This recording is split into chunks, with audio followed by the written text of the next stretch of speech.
Hi everybody, Jeff Appleby here from Oakland Realty. We are at Second Beach in Stanley Park. I'm hanging on to my Mexico tan by a thin thread here, and we're gonna look a little bit at a review of what happened in 2021 and a few predictions for what's gonna happen in 2022.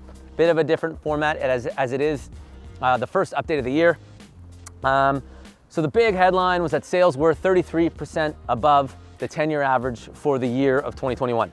So an extremely busy year with huge buyer demand, a record year in fact for sales, and obviously that drove prices up considerably in all areas. So the first thing we're gonna talk about is inventory. So inventory has been extremely scarce. It's a major problem. There's just not enough inventory to match the buyer demand that's out there. And the consensus between analysts is that that isn't really gonna change and that is gonna remain an issue all year. It may ease. We might see a little bit more inventory coming on, but it's so scarce right now that we're likely not gonna be out of the deficit that we have until maybe moving into 2023. So as an example, in North Vancouver, there was 100 detached homes listed at the end of December, and there was 56 sales for the month of December. So in a normal balanced December, there might be something like 220 homes listed on the market with like 38 sales. So huge discrepancy there, and just very low inventory, high buyer year. So we're still seeing these trends.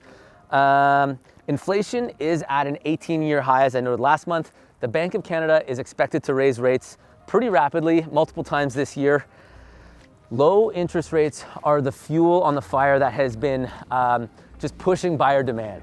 And as rates go up, as they did in 2017, 18, they slow the market down. The market was very slow in 2019.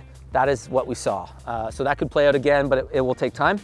Dave McKay, the CEO of the Royal Bank of Canada, was quoted yesterday, and I paraphrase, as saying the Bank of Canada needs to take rapid action on interest rates to bring inflation down.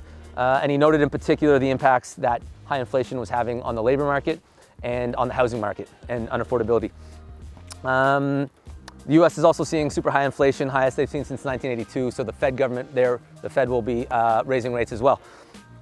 Now, the Canadian Real Estate Association has predicted or is predicting a 12% decrease in sales in 2022.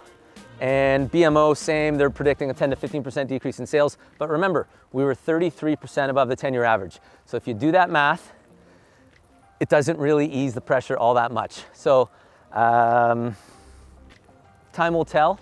It looks like this year will be a little bit similar to last year. So really, in summary, what we're expecting is an easing in some of the high buyer demand, but really not enough to turn the needle in any substantial way. The real question is how steep the price increase graph is gonna be.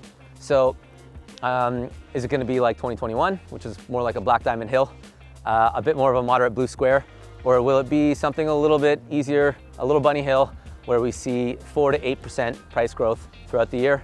Only time will tell, but every month we'll keep you updated on what is happening with government policy and sales trends to try and give you an idea as to where things are going.